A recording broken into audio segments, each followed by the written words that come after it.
let's go to the original question tonight. And while we answer this question, chat, again, I have some of yours starred. We'll come back to those in just a minute. Here's my original question. Chris and Cory, you guys are going to work this out. While you're fleshing out the answer to this question, I will be setting up for the giveaway here in just a minute. And I've been writing down the names of all the members, and I'll be putting them into our little free giveaway tool. So we're going to be working on that. But here's the question. Is it time to panic? Chris, you go first. Yes, it's absolutely time to panic. And the reason I say that is not that this team is not talented enough. It's bad coaching. There's a reason Ryan Day is 2-6 versus top 5 teams, Eric. He's a fraud. That's right. I said it. Ryan Day is a fraud. Yes, his overall record is 62-9. It's wonderful. Great winning percentage. Oh my gosh, he's only lost one game in the Big Ten to a team not named Michigan. He's still a fraud, guys. 44-0 versus unranked teams. Now, wow, now all of a sudden, all we've got is 27 games after that, guys. So let's go ahead and look at those 27 games. He's 18-9 versus ranked opponents, but most of those wins come against mid-level Big Ten competition that kind of gets ranked in that 17-20 range. If you look at it, in 2019, when he first started, he had one win versus a top 10 opponent. That was Penn State. He beat 4 of the ranked teams that year. All of them were between 10 and 25. In 2021, hey, he was 4-1 versus the top 25, 1-1 versus the top 5. So in his first 2 years, he was 9-2 versus the top 25. So remember, 18-9 was his current record. 9-2 is what he had in the first 2 years. Guys, what was he playing with in the first 2 years of his career? Urban's roster. Urban's roster that Urban primarily developed.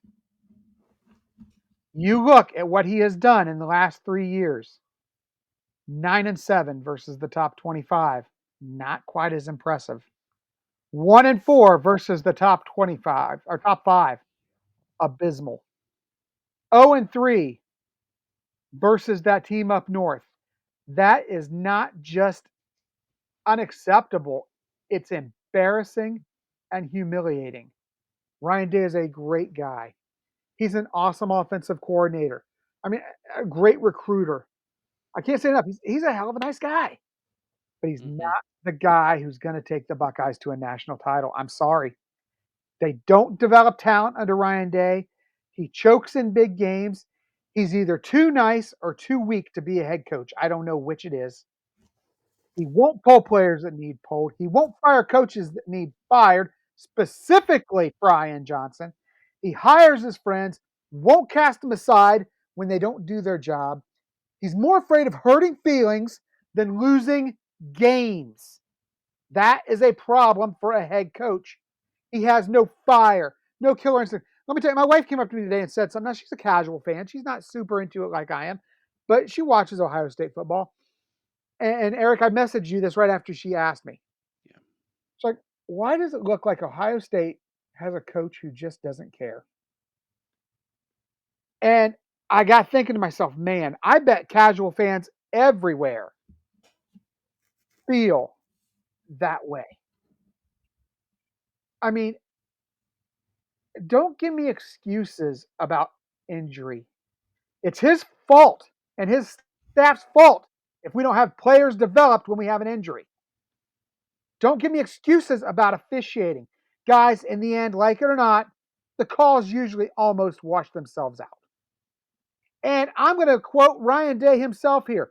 You cannot put yourself in a position to let one play, one official control your destiny. As he said, you leave no doubt. Eric, I don't know about you. I had a hell of a lot of doubt Saturday. I had a whole lot of doubt. Right now, as I said before, I don't believe this is the 4th best team in the nation. I don't know that they're the 4th best team in the Big Ten. You've got Oregon. You've got Penn State. You've got Indiana, who looks absolutely fabulous right now. I'm sorry, and it hurts me to say this. It absolutely breaks my heart to have to say this. Given what I saw on Saturday, I don't believe this team can win the Big Ten or the national title, and I don't know that they can even beat that team up north right now. And that team up north is a god awful team. I saw the way that quarterback, who is not even a true dual threat quarterback, ran all over us. What are we going to do when we face a quarterback who is an actual athlete as far as having that versatility to run? And we may find out this Saturday because Drew Aller's replacement may not throw the ball as well as Drew Aller, but man, the kid's an athlete. He can pull it down and he can go. And Eric, I as mad as I am at Day, as much as I despise Ryan Day right now, I actually feel sorry for him. I look at this guy. He's been coaching here for 6 years as head coach. He looks like he's aged 20 years. Yeah. The pressure of being a head coach at Ohio State is too much for him. Yeah. I'm really, can I be honest with you? I'm worried for his health. Yeah, and He and does not look like I said at the beginning of the show, he does not look like he's enjoying this job. I think the stress is getting to him, and I think he's starting to coach like it now. You have to have the attitude at this point. I'm letting it all hang out, and if I'm gonna lose my job, I'm gonna lose this job being who I know who I am, which is a gunslinger, aggressive offensive guy, and that's not what we've gotten the last couple years. We've gotten a butt clencher the last if couple of if years. we lose going down fighting, if we lose doing what Ryan Day did best as an offensive coordinator, I can accept that. If we lose to the better team doing what this team does best, I can accept that. If these players are giving their all, if these coaches are coaching their hearts, and I believe the players are giving their all, I am not going to put this on the players. But if I believe this coaching staff is giving it their all and playing, coaching like they are capable of coaching, and we lose, that's one thing. But right now, I don't see it. And Eric, I'm going to just close this out by bringing up something. You and I, a few years ago, were talking about Nick Saban retiring about a year before he actually did. Mhm. And we were talking about possible replacements. And do you remember what you said to me when we were talking about potential replacements For the Alabama job? for any big job? And this I has do really not. stuck with me. All right. Well, I'm glad I said it if it's that good. It is I might that not. good. You I said might you not. said to I might me, not agree with it now. you never want to be the guy that replaces a Yes, legend. you want to be the You guy want who to be the guy replaces who the guy who replaces replaces the the legend. guy that replaced the legend. It's true. This Urban was a legend. Day was his hand-picked successor. Day said all the right things in the beginning. He was well liked. He had decent success when he had Urban's recruits who Urban had developed. The guy was handed the keys of the kingdom, and once Urban's influence was gone, things started going straight to hell in a handbasket. I look at this team and I look at this right now, and I think it all started with that first loss to that team up north.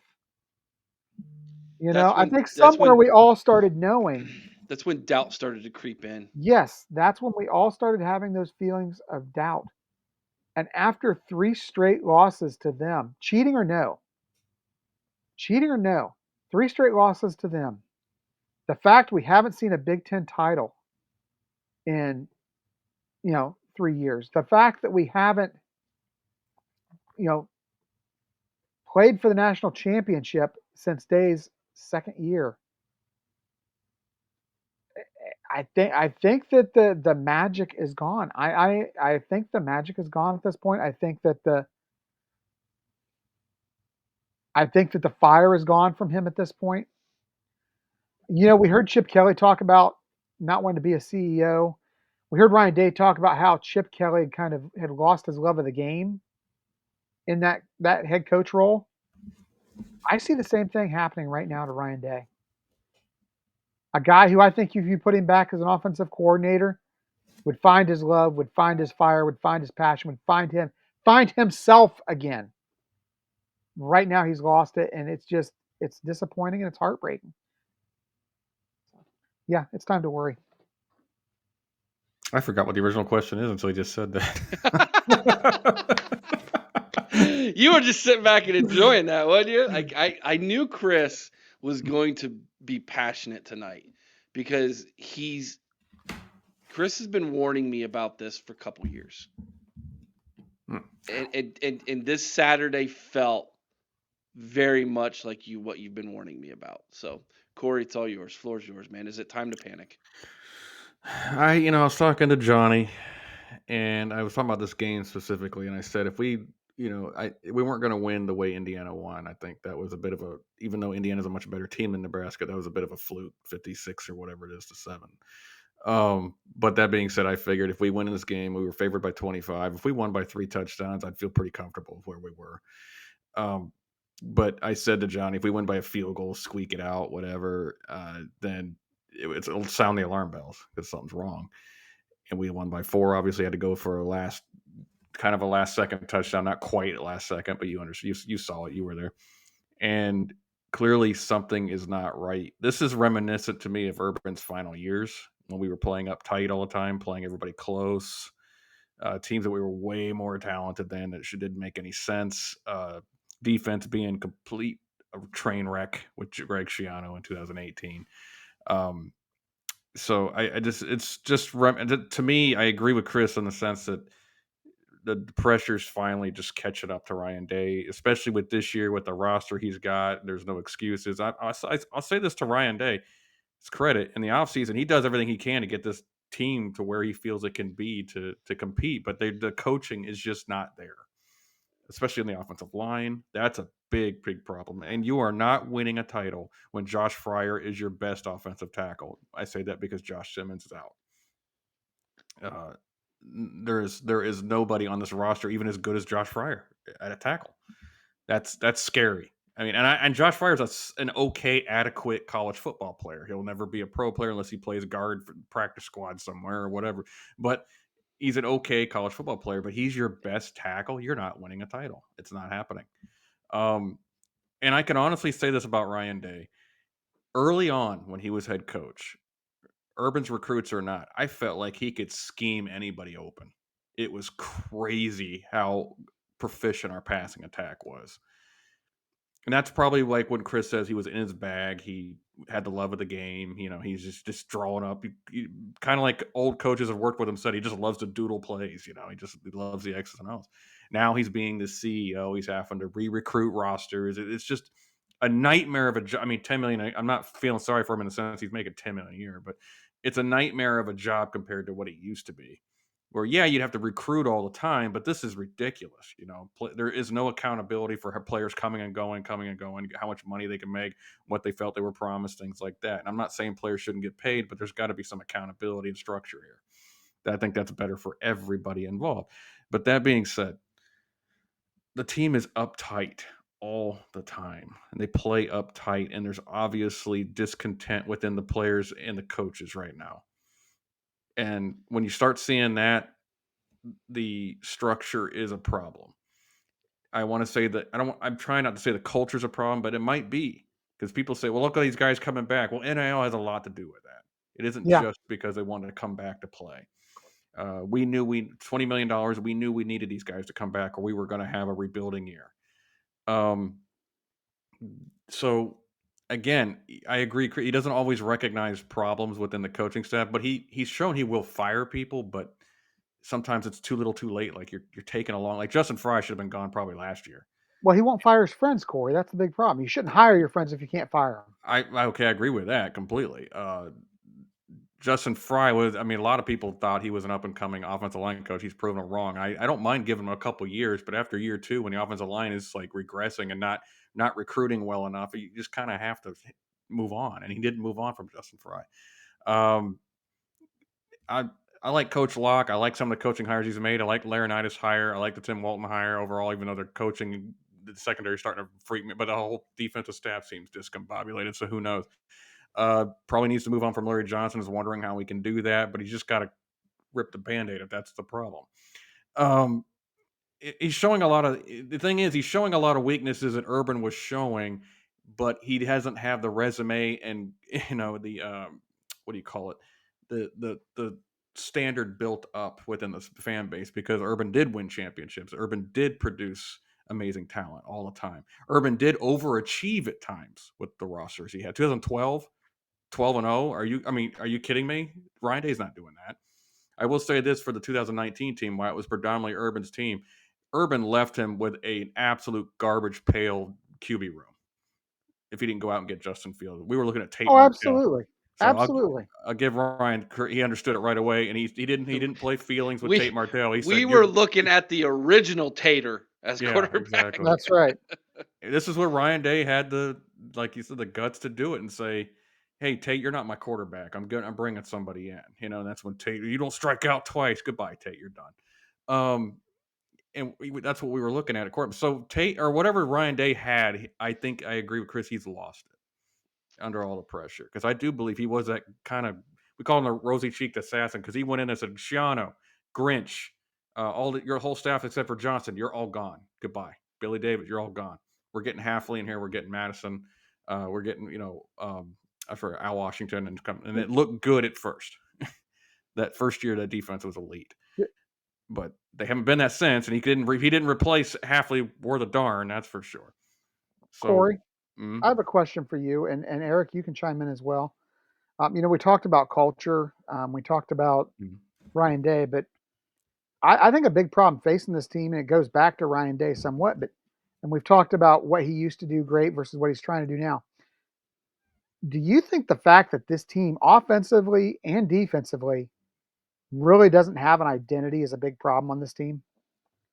We just don't know what we are offensively or defensively. I'd say we tried to be a run team offensively, and it's just not working right now. We tried to be, and now it's the Will Howard show, and that's not what you want.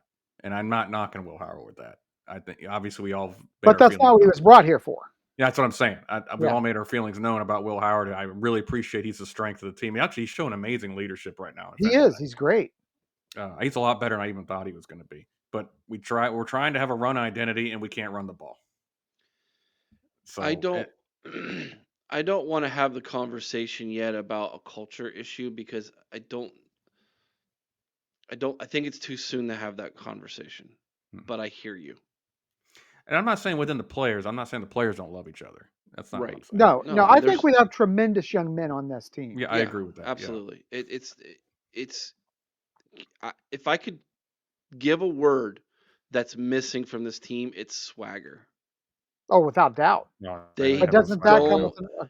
an identity as far as who you are? No, not necessarily. It comes with extreme confidence. You can have swagger and not be Miami, okay, and be a bunch of Well, no, but you can say, thugs. hey, we are a running team, and we're going to go out there and we're going to tell you we're going to run it, and we're going to run it down your throat. That That's not kind of s- confidence, that that's kind of not identity. swagger. That's an offensive identity. That's not Yes, swagger. but I think that you have a certain swagger when you have that confidence, I that agree with what Chris is identity. saying. Is you have that confidence. He's like, you're not stopping me. Forget it. I don't care. That's that Yes, Jay Thompson. You're getting where I'm going with this. I think the swagger comes from confidence in your coaching staff.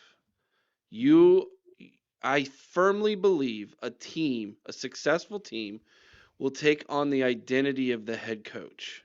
yeah, And you look at the successful teams that we have had.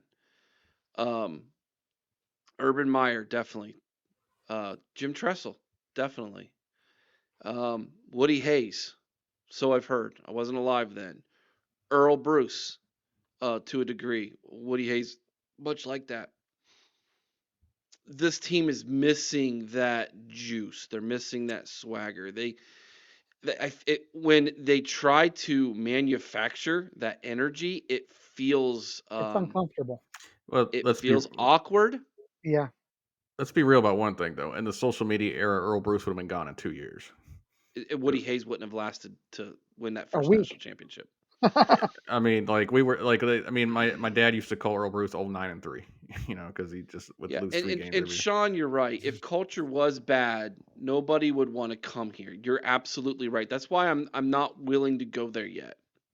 Well, I'm saying that culture, there's a connection between the players and the coaches that is absolutely not working right now. The Correct. players, I have no doubt, love it there. They love each other. I have no, and they're good young men. With I have no problem with the roster and the players.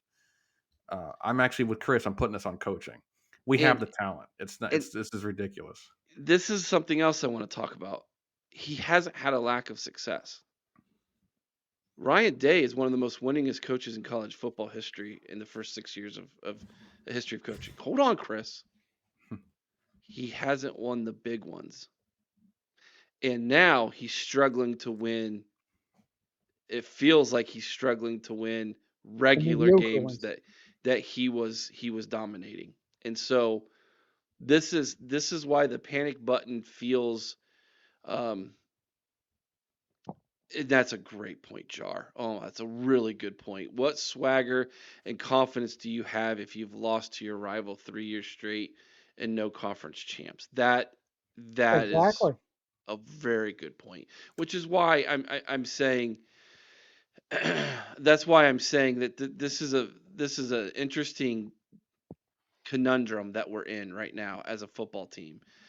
Now, typically something has to happen in situations like this that the team can galvanize around and get them to believe. 2002, it happened in West Lafayette, Indiana. When you're beat, there's no way you're going to win, and the holy Buckeye play happened. And all of a sudden, the team started to believe they were a team of destiny.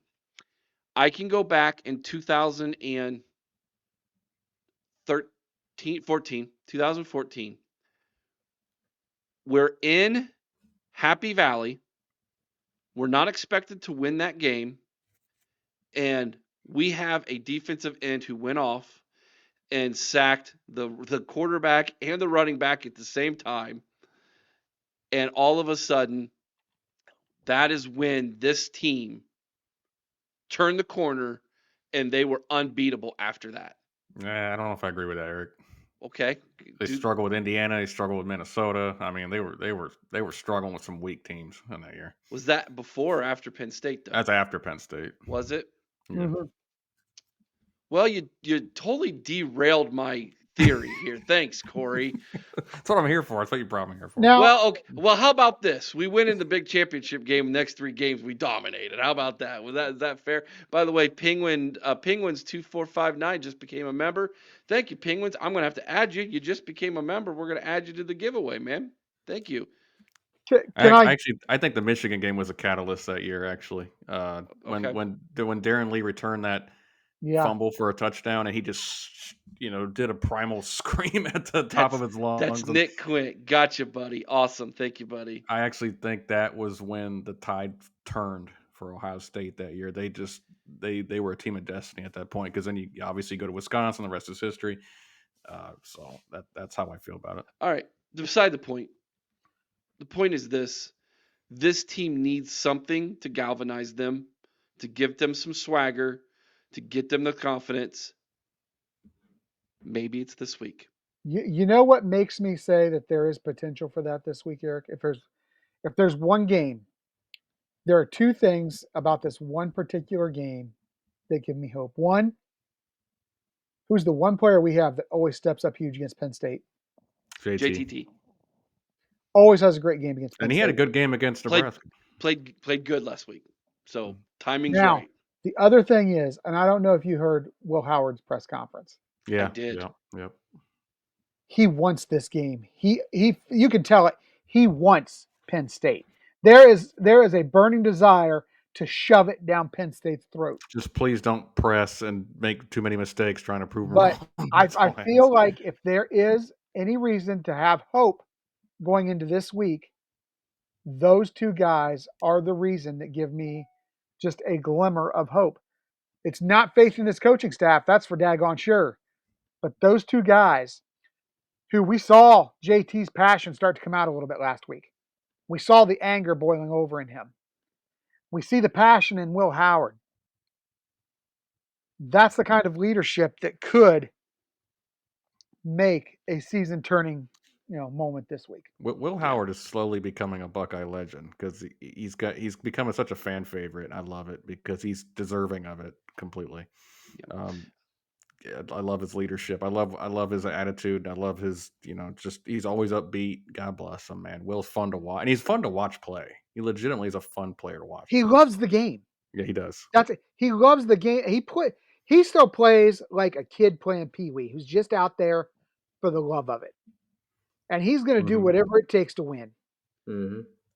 All right. And if it Let means me. Absolutely, yeah. sacrificing his body, he'll do it. And that thing is we got to remember, guys, as much as the team's struggling right now, and they are, and the panic, you can sound the alarms, and we can sound the alarms. We all agree about that, but the goals are still ahead of them, even with that struggle, because they won. And if they come out like and have a galvanizing moment against Penn State, maybe they do turn it around. They have the talent to do so. They could have a talent to have a come to Jesus moment and say, look, this is not who we are. But uh, I absolutely feel, Eric, you're right. If it's going to happen, it should happen this week. Yeah. I'm stoked. I'm stoked. I cannot wait. It's going to be a homecoming for me. I grew up a Penn State fan. I wanted to go there my whole life. They didn't think I was good enough, but I guess we'll see next week if I was. That to me is those are fighting words. He's ready to fight. Mm-hmm. If he, you know what, if no one wants to be the leader, if there's no one on the coaching staff who wants to be the leader, maybe Give it's this kid the Will. reins. Maybe it's Will. Yeah. Burn. Maybe he's the one who's burned the boats, baby. Maybe that's the leader right there. I don't know. I mean, this is going to be incredibly interesting. Prentice Nolan would know. Will has great leadership and speaks very well. There you go. That's coming from That's a heck of an endorsement right there. yeah, that's coming Okay. from a dad who has a son in that quarterback room. So Mm-hmm. that's a heck of an endorsement. Absolutely. Thank All you right, for guys. sharing that, Prentice. Thank you. Yeah, thank you.